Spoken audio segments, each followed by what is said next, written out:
Alright you guys, hey, JJ the RT is back and coming to do another quick lesson over arterial blood gases and something that we can use to make them simple and kind of an idea of what to do when we have a certain interpretation from a blood gas.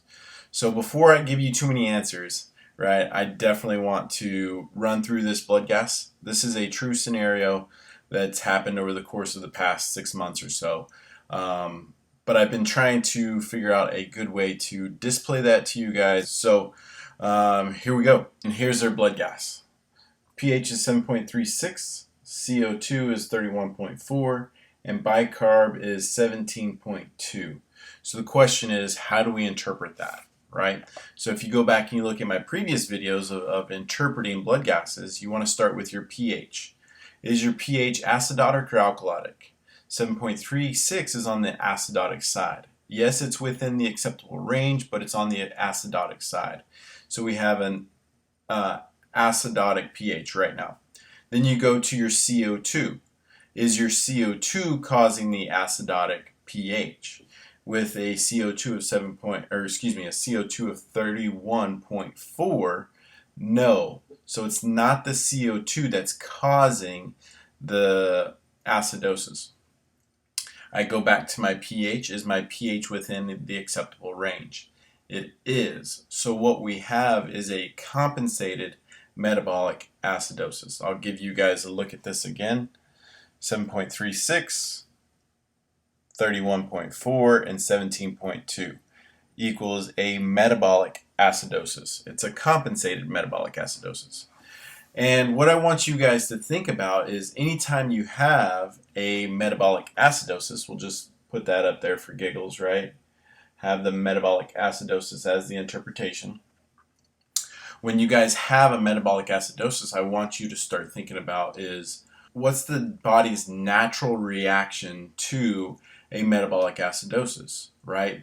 So if I have a patient whose bicarb is low for whatever reason, my next thing is I want you guys to think about how would the body respond naturally, right? So that it would increase the respiratory rate or increase the tidal volume, either one, to try and blow off CO2 so that it will increase that pH. And if we go back and we look at this one, this patient's CO2 is low. It's 31.4. So this patient has blown off some CO2 to compensate for the metabolic acidosis, right? But how do I know if that CO2 has blown off enough to start working towards, to start compensating for, or to fully compensate for that metabolic acidosis? So we have this Winter's formula. And for this patient was actually intubated, recently intubated. They were placed on a rate of 22 and 6 cc's per kilo of predicted body weight. Just for simple math reasons, let's say that that's 500. So let's say that that tidal volume is 500, right?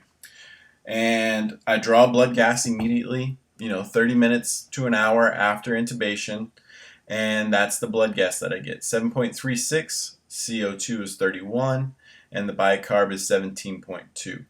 And I want to do this Winter's formula to see if that CO2 is compensating for that bicarb of 17.4.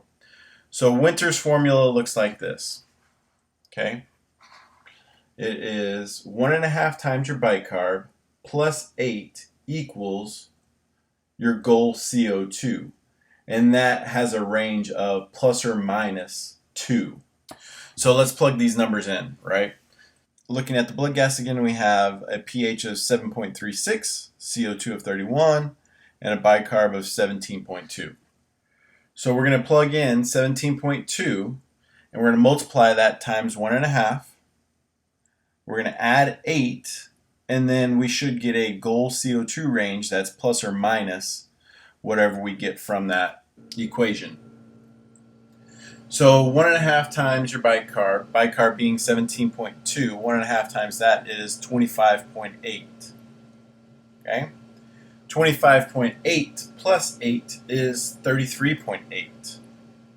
Then you want a range of 31.8 to 35.8. So let's go back and let's look at our CO2. What was it? 31.4. And our range was 31.8 to 35.8. So we're just below that range of our goal CO2.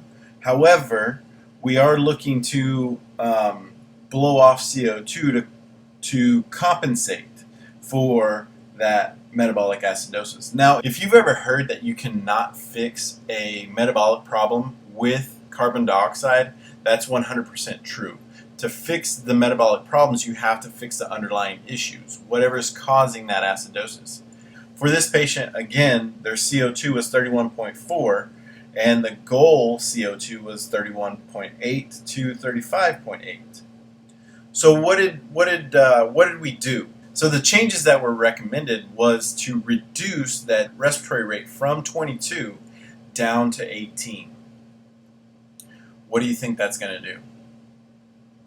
That's going to elevate that CO2, and it's going to drop the pH, right? So if we still have that same tidal volume, we keep that tidal volume the same, right, of 500, and we have that respiratory rate of 18, we have a minute ventilation of 9. Whereas before our minute ventilation was, if you remember, that respiratory rate was 22 and a tidal volume of 500, simple math says 22 times 0.5, or 22 divided by 2 equals 11. Chicken scratch. But you guys get the picture. Okay? So we reduced our minute ventilation just by 2. Just by 2. We reduced it very, very small. However, we have a new blood gas. And this is what we've got. pH is 7.25, CO2 of 42.4, and a bicarb of 18.6. So we're starting to see the body is trying to elevate that bicarb, is trying to correct the underlying problem. We were at a normal, we were at an acceptable pH, and we made a rate change from 22 to 18. And that increased the CO2 and then decreased the pH to nearly a critical level where you have patients who are at risk of cardiac effects, right? So let's do the Winter's formula with this now, right? So we're going to plug in 18.6 times 1.5 plus 8 equals a goal CO2 plus or minus 2, right? So 18.6 times 1.5 gives us 27.9. 27.9 plus 8, 35.9. And then our goal CO2 is in a range of 35.9 plus or minus 2, which gives us 33.9 to 37.9. And now we have this CO2 of 42.4. So we were compensating. We were maybe overcompensating just a touch because we were at 31.4 and our goal was 31.8. So we were overcompensating just a hair. However, by reducing that rate from 22 to 18, we've now changed the entire dynamic. And now this patient's moderately acidotic. I wouldn't say critical yet. They're moderately acidotic, and it was caused by the vent changes that we made. Now, this is important because when you have these metabolic acidosis patients, or these patients that have a metabolic acidosis, what you want to do is you want to see if your CO2 is potentially compensating for that bicarb problem. If it is, you don't want to really do much, right? If my pH is within that acceptable range, we're going to leave it alone. We don't need to make a change. right? Any change that I make will affect kind of the train that's in front of it, right? Or the train that's behind it, however you want to look at that. So you really want to, if you have these metabolic acidosis patients, the next thing I think of is our CO2 adequately compensating for the metabolic issue? Now, it's not going to correct it, but it can compensate, right? And if I can compensate to a point of having an acceptable pH, great. If I need to just kind of be all right with my pH being greater than 7.2 so that I'm at less risk for cardiac effects and less risk of cellular damage, great.